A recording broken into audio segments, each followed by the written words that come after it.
Hoje nós vamos falar de um homem muito conhecido.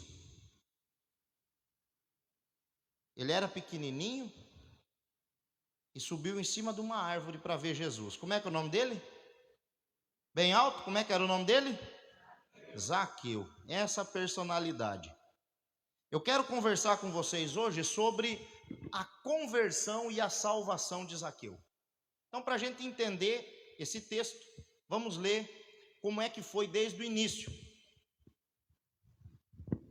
Lucas 19, do 1 ao 10, diz assim: Tendo Jesus entrado em Jericó e atravessando a cidade, havia ali um homem chamado Zaqueu, que era chefe dos cobradores de impostos e era muito rico. Este procurava ver quem era Jesus, mas não podia por causa da multidão, porque era de pequena estatura. Então, correndo adiante, subiu em uma figueira para vê-lo, já que havia de passar por ali. Quando Jesus chegou àquele lugar, olhou para cima e disse: Zaqueu, desce depressa, hoje me convém ficar em tua casa. Apressando-se, desceu e o recebeu com alegria. Todos os que viram isto murmuravam, dizendo que entrara para ser hóspede de um homem pecador. Zaqueu, porém, levantando-se, disse ao Senhor: Senhor, olha, eu dou aos pobres metade dos meus bens, e se em alguma coisa extorqui alguém, devolvo 4 vezes mais. Disse-lhe Jesus: Hoje veio salvação sobre esta casa, porque também este é filho de Abraão, pois o Filho do Homem veio buscar e salvar o que se havia perdido. Oremos. Paizinho querido, nós estamos, Deus, na tua presença, Senhor, e nós queremos ouvir a tua voz. Ó Pai, estamos aqui, Senhor, porque carecemos, ó Deus, do Senhor. Fala conosco através da tua palavra, em o nome de Jesus. Amém. Como eu disse, hoje nós vamos aprender algumas lições sobre a vida desse homem, que é uma personalidade, era um homem muito rico, maioral dos cobradores. Essa palavra, inclusive, aparece só uma vez na Bíblia, tamanha importância do cargo dele, da maioral dos cobradores. Porém, apesar de ser grande em finanças, era pequeno em estatura. Assim como ele era muito rico, também ele era muito odiado. Ele era um homem completamente desonesto. E diz o texto que Jesus está passando por Jericó. Jericó é a cidade mais antiga do mundo. Há registros aí de mais de 6.000 anos de civilizações em Jericó. Jericó foi a primeira cidade também que Josué conquistou depois que atravessou o Rio Jordão com aquela leva de pessoas que saíram do Egito, que eram escravos no Egito e foram libertados por Moisés. Jericó ficava perto de uma rota comercial e havia ali próximo de Jericó um famoso bosque de bálsamos. Então era um lugar onde o Império Romano arrecadava muito imposto. Jericó também tem duas curiosidades interessantíssimas, porque ela fica na região mais baixa do planeta Terra. Imagina, irmão, se você acha que Xereder é quente e abafado, porque fica a 38 metros de altitude acima do nível do mar, a região do Mar Morto fica a 400 metros abaixo do nível do mar. E Jericó, a cidade de Jericó, é a cidade mais baixa do mundo. Ela fica a 250 metros abaixo do nível do mar. Era uma cidade de veraneio, uma cidade com muitas palmeiras, uma cidade muito bela. Como eu disse, Jericó foi a primeira cidade a ser conquistada por Josué e pelo povo de Deus que fora liberta do Egito. Mas Jericó tem uma peculiaridade, ela é uma cidade amaldiçoada. Quando Josué conquistou aquela cidade, dando 13 voltas ao redor das suas muralhas, e não são 7, são 13, são 7 dias, caminhando ao redor da muralha, durante 6 dias, uma volta cada dia. E no 7º dia, 7 voltas ao redor daquela muralha. Josué, então, declarou que aquela cidade seria amaldiçoada, e maldito seria quem edificasse aquela cidade de novo. Essa maldição está lá em Josué capítulo 6, versículo 26. Bom, Por que eu estou falando isso? Porque você vai ler algumas passagens no Evangelho de Mateus, de Marcos e de Lucas. Em umas vai dizer que Jesus está saindo da cidade, em outras vai dizer que Jesus está entrando na cidade. E aí aqueles críticos que gostam de criticar a Bíblia e tentar encontrar algum erro, vão dizer, está vendo? A Bíblia se contradiz. Um dos discípulos diz que Jesus está entrando, outro evangelista diz que Jesus está saindo. E a resposta é muito simples.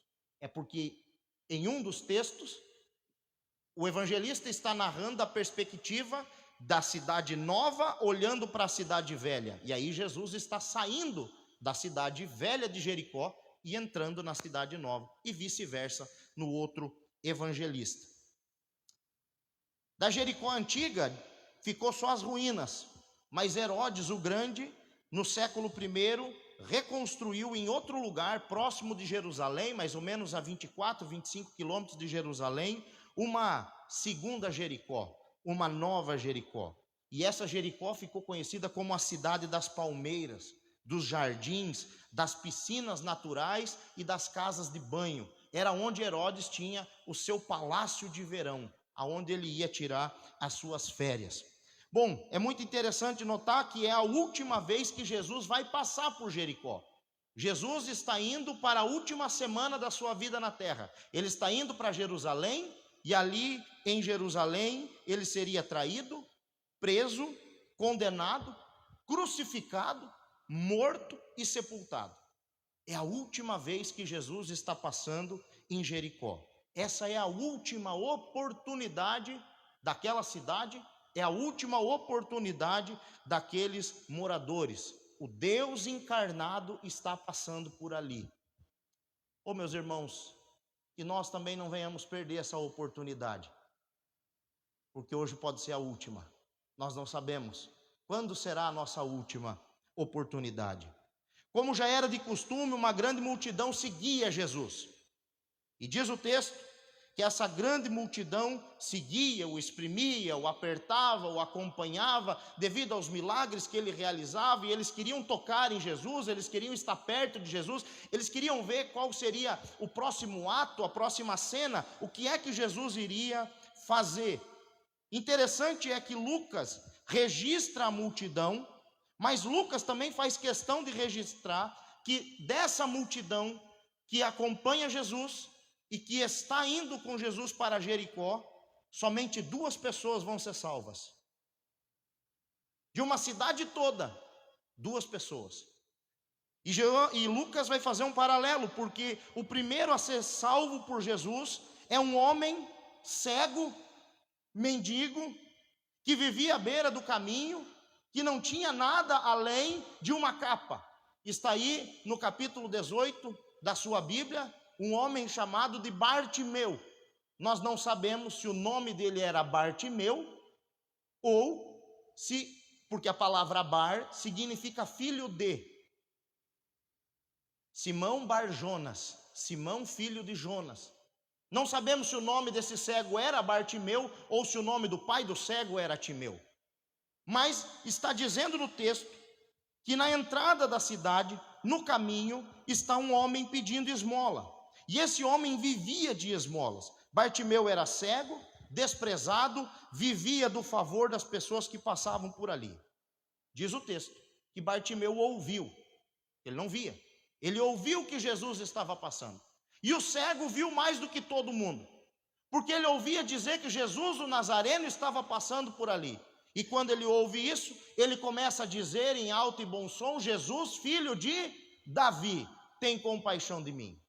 Ele sabe e entende que o Jesus que está passando ali não é o filho do José e da Maria, mas que é o Messias prometido. E diz o texto que quanto mais repreendiam aquele cego para que ele se calasse, mais alto ele gritava: Jesus, filho de Davi, tem compaixão de mim. Bartimeu então conseguiu chamar a atenção de Jesus. E diz o texto sagrado que Jesus parou e mandou com que trouxessem o cego até a sua presença. Bartimeu, mais do que depressa, deu um salto, abandonou a capa, deixou ela para trás, pôs-se de pé e foi ao encontro de Jesus. Diante do mestre, parou o cego e Jesus perguntou: o que é que você quer que eu te faça? O que é que você quer que eu te faça? E Bartimeu disse: que eu torne a ver. Isso revela muita coisa. Bartimeu não nasceu cego. Ele foi feito cego. Não sabemos se foi um acidente, se foi um erro médico, se foi uma punição do Império Romano, que também havia uma pena onde o Império cegava aquelas pessoas que eram rebeldes. E Bartimeu, diante de Jesus, disse: que eu torne a ver, que eu volte a enxergar. E Jesus Cristo o curou. E imediatamente aquele homem voltou a enxergar. Mas mais do que isso, o texto em Lucas 18:42 vai dizer que Jesus olha para aquele homem e diz: vai, a tua fé te salvou. A tua fé te salvou. E aquele homem obedece ao Senhor. E ele vai. Mas ele vai para onde Jesus vai. Versículo 43 diz assim: imediatamente ele passou a ver de novo e seguia Jesus, glorificando a Deus. Também todo o povo, vendo isso, dava louvores a Deus. Aquele homem foi curado, foi salvo e começou a seguir a Jesus. Ele não quis entrar na cidade para se vangloriar. Ele não quis voltar talvez para a casa dos pais e dizer: está vendo, vocês não me quiseram, agora eu estou vendo. Ele não quis esfregar a sua vitória na cara de ninguém. Ele não quis se vangloriar. Aquele homem, ao ser curado, seguiu Jesus. A segunda pessoa, em contrapartida, que encontrou a salvação, era um homem muito rico. O primeiro que foi salvo, muito pobre. O segundo que foi salvo, muito rico. E diz o texto que esse homem muito rico era o maioral dos publicanos. Ele não morava à beira do caminho, ele não tinha apenas uma capa para se cobrir. Com certeza Zaqueu morava na melhor casa, se não na melhor, em uma das melhores casas de Jericó, porque diz o texto sagrado que ele era muito rico. Ele era o maioral dos cobradores, ele era o chefe da Receita Federal daquela época. Ele tinha outros publicanos que trabalhavam para ele, mas ele não era um homem honesto. Porque o problema não é a riqueza, o problema é como se adquire a riqueza. E Zaqueu extorquia, Zaqueu cobrava mais, ele era corrupto. Apesar de toda a riqueza que ele possuía, Zaqueu era odiado pelo povo. E Jesus Cristo foi ao encontro dos dois, daquele que era desprezado pelo povo e vivia à beira do caminho, e daquele que era odiado pelo povo, mas era muito rico. O pobre, Jesus colocou de pé e disse: tragam-o aqui. O rico, Jesus disse o quê? Desça daí, Zaqueu, porque hoje eu quero entrar na sua casa. O pobre o Senhor coloca de pé, e o rico o Senhor manda descer, para que ele possa ter um encontro com ele. Jesus levantou aquele homem que estava à beira do caminho e o curou, e ele passou a seguir. Para o que estava em cima de uma árvore, Jesus Cristo disse: desce depressa, pois me convém ficar hoje na tua casa. Em uma versão mais atualizada, é preciso que eu fique na sua casa. Isso prova que Deus não faz acepção de pessoas e que tanto pobres quanto ricos diante de Deus estão na mesma condição. Qual é a condição? Mortos em delitos e pecados. A única diferença é que nessa vida aqui, um tem mais conforto, o outro não.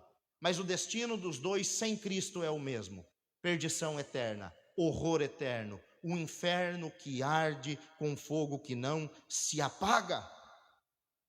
O fato de alguém possuir alguma coisa não significa nada, mas o fato também de uma pessoa não possuir nada também não significa nada.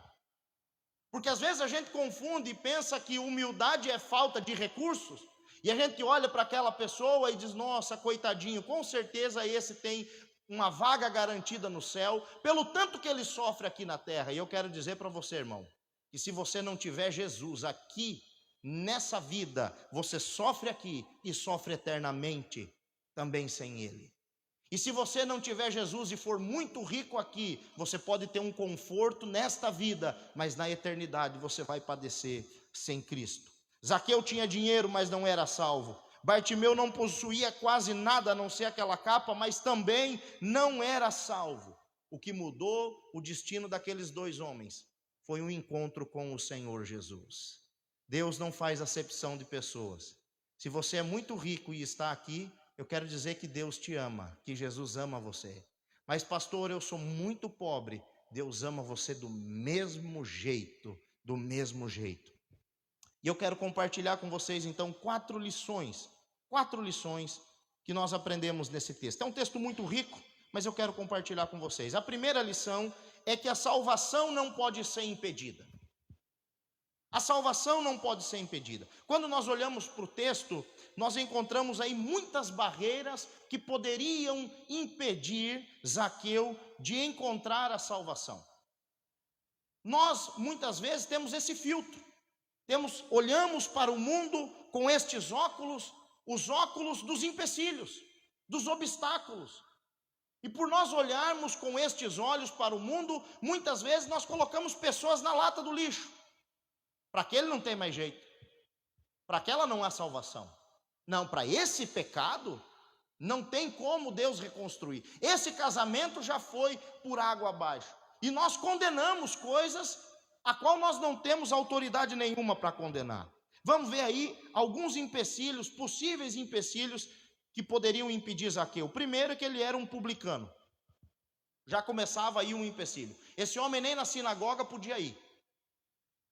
Os judeus odiavam ele, porque ele era um publicano. Zaqueu era um cobrador de impostos muito rico, de pequena estatura. E Zaqueu vai ser chamado aqui do maioral dos publicanos. Esse termo só aparece essa vez.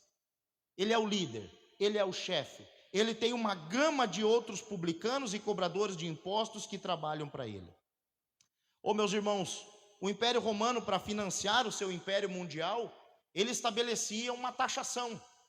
Ele cobrava impostos. Eu estava lendo esses dias um artigo, e aqui no Brasil, até o mês de maio, nós trabalhamos para o governo. De janeiro a maio, nós trabalhamos para o governo pagando impostos. De julho a dezembro, a gente trabalha para nós. Será que isso é justo? O Império Romano taxou, e ele se utilizava de pessoas para que cobrassem esses impostos. Os judeus se opunham àquele pagamento dessas taxas por terem que sustentar um governo corrupto e que servia a deuses pagãos. Mas eles eram obrigados, condenados se não pagassem, mortos, eles eram forçados a pagar. E os cobradores de impostos, eles estavam entre as pessoas mais impopulares e mais odiadas de Israel. Por quê?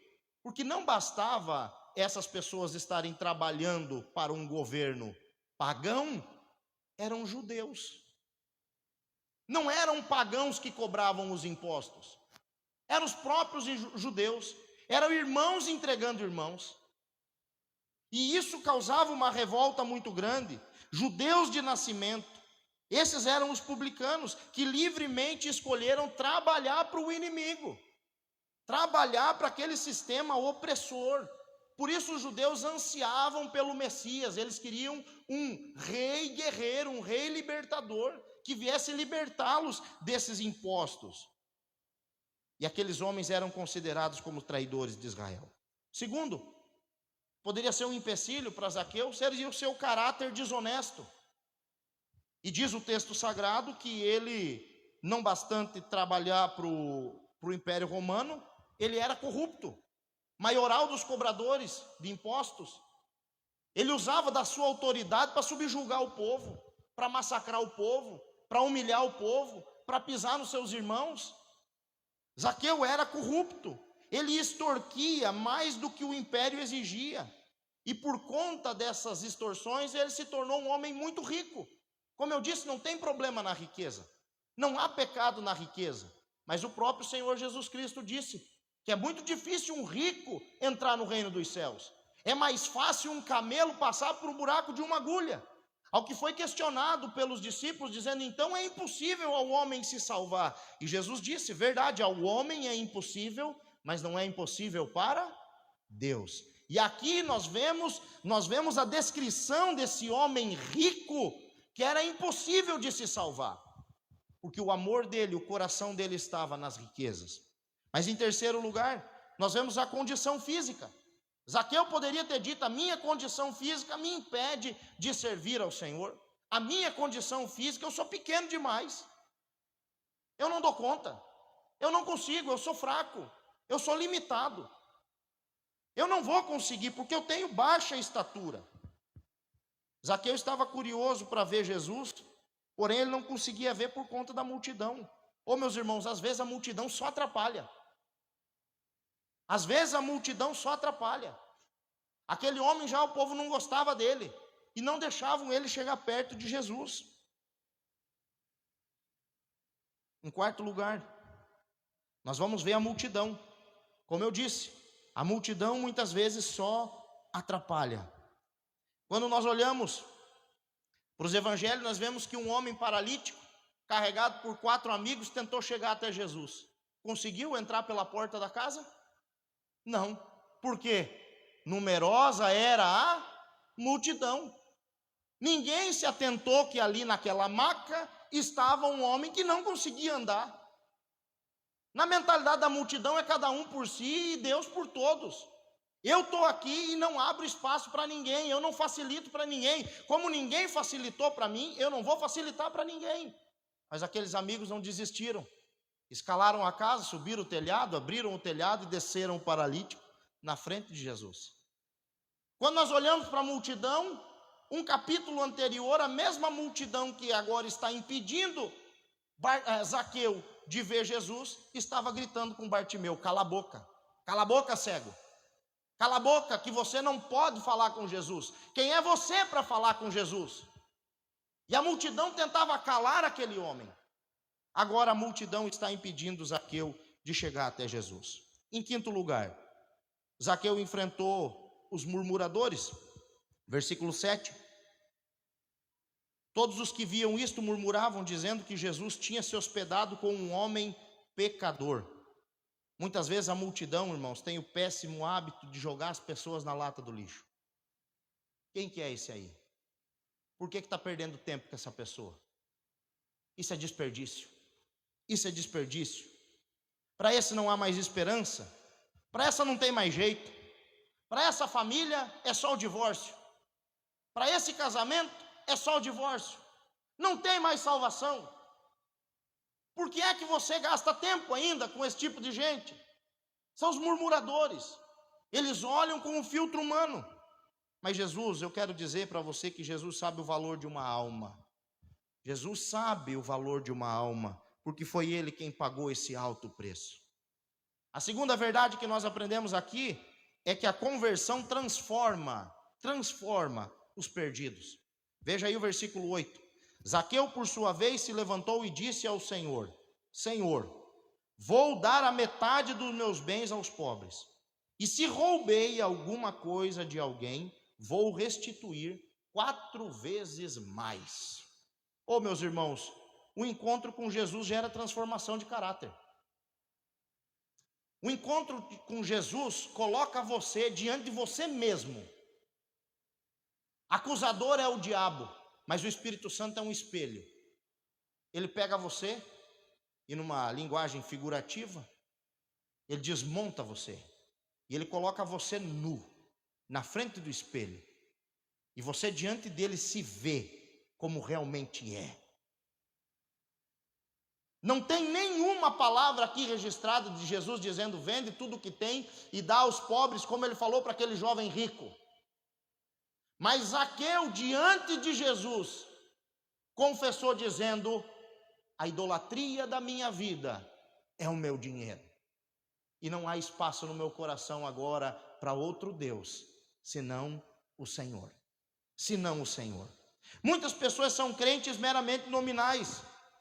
Meramente nominais. Olhar para elas e olhar para qualquer outra pessoa do mundo é a mesma coisa. E eu não quero aqui dizer que o que define você de uma outra pessoa é a maneira com que você se veste. Não é isso, irmãos. Mas é o seu caráter. É o seu caráter. Zaqueu tinha vivido de maneira desonesta, mas quando ele encontrou o Senhor Jesus Cristo, imediatamente ele mudou de vida. Ele abandonou os vícios. Ele abandonou o pecado. Foi fácil para Zaqueu? Com certeza não, mas ele o fez. A gente escuta muito isso, principalmente eu escuto muito isso. Pastor, eu vou tentar. Ô irmão, quem tenta é o diabo. Ou você faz ou você não faz. Não existe tentativa. Pastor, eu vou tentar abandonar esse vício. Você não vai abandonar. Você já está colocando um empecilho, uma impossibilidade. Eu vou tentar não mentir tanto. Você vai continuar, já está mentindo. Eu vou tentar não jogar mais naquela plataforma. Eu vou tentar não ver mais aqueles vídeos. Eu vou tentar não... Não, irmão, quem tenta é o diabo. Nós temos que tomar uma decisão. Dizer, eu não faço mais. Para Zaqueu, o Deus era o dinheiro. Ele falou, quer saber de uma coisa? Você não me domina. Metade do que eu tenho eu vou distribuir para os pobres. Quem era um pobre que estava junto com Jesus, seguindo Jesus? Há pouco tempo atrás, não era um homem cego? Esse seguiu Jesus e foi abençoado também. Ô meus queridos, houve conversão. Quando nós olhamos para as Escrituras Sagradas, o apóstolo Paulo disse, lá em Efésios 4:22, quanto à maneira antiga de viver, vocês foram instruídos a deixar de lado a velha natureza que se corrompe segundo os desejos enganosos, e a se deixar renovar no espírito do entendimento de vocês, e a se revestir da nova natureza criada segundo Deus, em justiça e retidão, procedentes da verdade. Se você continuar lendo o texto, Paulo vai dizer, aquele que roubava não roube mais, mas trabalhe. Aquele que mentia não minta mais, mas fale a verdade. Aquele que não abençoava, agora abençoe. Conversão é isso, meu querido. É mudança de vida, é mudança de caráter. Zaqueu começou a fazer o oposto do que ele vinha fazendo. E é isso que a palavra conversão significa. É uma convergência. Você está indo por um lado, quando você se converte, você começa um caminho de volta. Eu sou o caminho, a verdade e a vida. Ninguém vem ao Pai, não é vai. É ninguém vem ao Pai. O Pai nunca se distanciou. É nós que nos distanciamos dele. Ninguém vem ao Pai a não ser por mim. Quais foram então as marcas aí da conversão de Zaqueu? Primeiro, ele confessou o seu pecado. Eu amava o dinheiro, e por eu amar o dinheiro, eu extorqui o povo, eu logrei o povo, eu roubei o povo. Mas ele destronou o ídolo do coração dele, dizendo, eu vou distribuir tudo o que eu tenho, a metade eu vou dar para os pobres. Você sabe quando é um ídolo no seu coração? Quando você faz essa pergunta aqui, aquilo que você mais ama, você teria coragem de abrir mão? Você já pensou? Se o seu ídolo fosse o dinheiro? Você teria coragem, em nome da salvação e de Cristo, de vender o seu patrimônio e a metade dar para os pobres? Se você disse não, eu quero dizer que tem um ídolo sentado aí no seu coração e o nome dele é Mamon. Somente o Senhor Jesus é chamado de Senhor nas Escrituras. Nenhuma outra entidade a não ser o dinheiro. O dinheiro também é chamado de Senhor, Kyrios. E é dado um nome para esse demônio chamado Mamon. Mamon. Qual é o ídolo do seu coração? Muitas pessoas têm um ídolo da pornografia no coração, da mentira. Qual é o ídolo do seu coração? Em segundo, ele confessou a sua falha moral. Note no texto, ele disse, se eu extorqui alguém, se um dia eu fui corrupto, se eu roubei de alguém. Quem é convertido confessa o seu pecado. Nós estamos vivendo uma época onde as pessoas aceitam Jesus sem confessá-lo publicamente. Quem aqui já foi num casamento? Levanta a mão. Eu vou explicar uma coisinha para você, muito interessante. Sabe quando é que aquele casamento está selado?